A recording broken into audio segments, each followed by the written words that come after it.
عاملين ايه؟ النهارده هنعمل العيش الشمسي مع بعض. تعالوا شوفوا جماله قد ايه طري ومش فاصل. يعني نلاقي القشرة لوحدها والقلب لوحده. شايفين؟ لون القلب بتاعه كمان هش جدا. ده العيش الصعيدي. أول حاجة هنعملها الخميرة البلدي، ودي بنعملها قبلها بيوم. بنحط ربع كوباية دقيق وننزل بالمية عادي جدا، مش مية دافية، مية بس. ولغاية لما يبقى القوام بتاعها بالطريقة دي بتلزق قوي معانا كده. ونغطيها بالدقيق ونقفل العلبة ونشيلها لمدة 24 ساعة في مكان دافي. هتلاقي ريحتها كده غريبة شوية، هي مش بايظة ولا حاجة، دي الخميرة البلدي، الخميرة الطبيعية. بعد 24 ساعة هنجيب الخميرة بتاعتنا البايتة ونبتدي ننزل بكوباية مية دافية وندوب فيها الخميرة بتاعتنا البايتة بالطريقة دي، ونبتدي ننزل بكوباية دقيق تدريجي.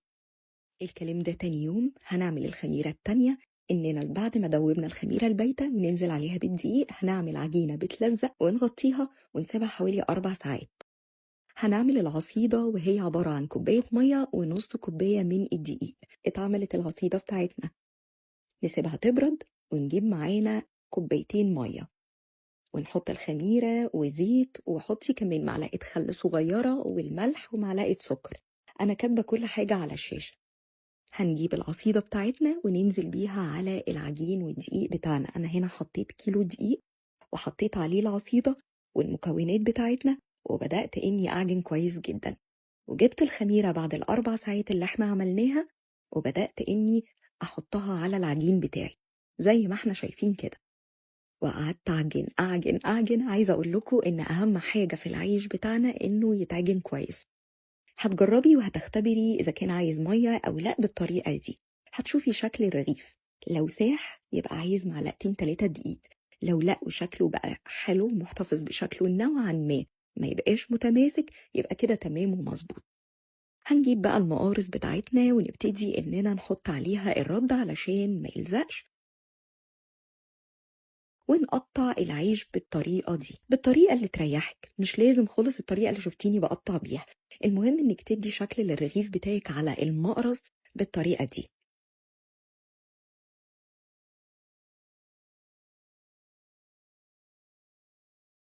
وبعد ما هنقطعه كله هنجيب طبق فيه دقيق ونبتدي اننا نحط ايدنا في الدقيق، بس كمية خفيفة جدا علشان وش الرغيف ما يجيرش. ونبتدي اننا بيقولوا عليه في الفلاحين ندبدبه، يعني نبططه بالشكل ده، ونسيبه في الصيف قصاد مروحة لغاية لما يعلى كده. هتلاقيه بدأ إنه يكرمش شوية من الجنب، ونقلبه بالشكل ده بعد ما يعلى شوية، ونسيبه كمان حبة لغاية لما يتشد بعد ما نقلبه. ونبتدي إننا نجيب الصاج أو الصواني بتاعت البيتزا بتاعتك، تقدري تستخدميها أي حاجة عندك، وتبتدي إنك تحطيه على الناحية اللي فيها الردة بالشكل ده. هنا هنجيب شفرة أو موس جديد، خدي بالك الموس يبقى جديد تبقي لسه مشترياه. الحقيقة أنا بشققه بالطريقة دي، مش بحب إن أنا أعمله بالثلاث ودان، بحب قوي الطريقة دي. ونبتدي نشققه بالشكل ده داير ما يدور كده. هتلاقيه بيتشق معاكي بسهولة. على فكرة تقدري تستخدمي عود الخلة أو دبوس نظيف، أي حاجة عندك، بس بحس الموس أسهل.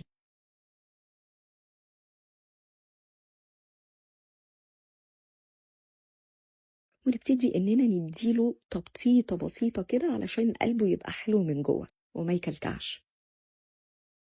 هناخده على الفرن أعلى درجة حرارة عندك، والفرن تبقى يعني سخنة من قبلها. أنا خبزته في فرن البوتاجاز.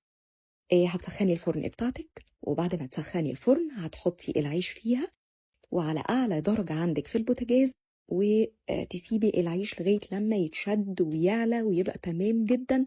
تبتدي إنك تشغلي كمان مع الفرن من تحت الشواية عشان ياخد اللون بتاعه.